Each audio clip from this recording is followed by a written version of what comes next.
Le camion silencieux, le voici. Jusque-là, rien de bien différent avec les autres camions. Des roues, un conducteur et un bruit de moteur toujours bien présent.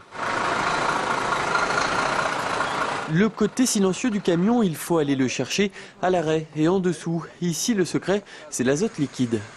Le seul bruit qu'on va entendre, qui est susceptible d'être entendu, ça sera celui-là, c'est l'azote sous pression. Je ne sais pas si vous entendez, un petit filet. En clair, le bruit du moteur thermique est celui qui sert à maintenir les produits au frais a disparu et c'est ça la nouveauté. Additionné à quelques autres astuces, cela fait de lui un camion silencieux. Vous voyez cette plateforme, ce qu'on appelle un haillon, qui a un revêtement insonorisant et antidérapant. Nous avons le revêtement spécial aussi à l'intérieur du camion pour éviter effectivement du bruit quand on manipule les chariots. Alors tout ceci n'a l'air de rien, mais pour les riverains de cet hypermarché situé au cœur des gratte-ciels, c'est carrément une petite révolution.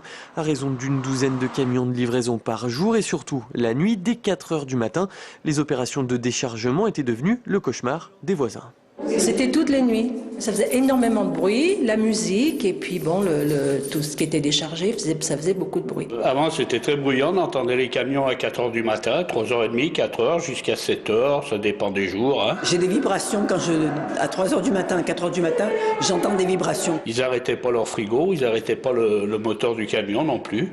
Et depuis quelques temps, ils ont changé leur camion et ça s'est beaucoup amélioré. Il y a mieux, mais il reste quand même des vibrations. Ça va un peu mieux et c'est tant mieux pour l'Hyper qui signe avec ce camion son plan voisin. On a pris le problème dans son ensemble, donc toute une action de formation des conducteurs. Donc on les a formés à éteindre l'autoradio avant de sortir du véhicule, à ne pas claquer la porte, à ne pas parler à voix haute quand ils s'échangent les différentes informations de livraison, etc., etc. Au final, l'enseigne garantit un bruit équivalent à 60 décibels, soit une conversation entre deux personnes. C'est bébé qui va être content.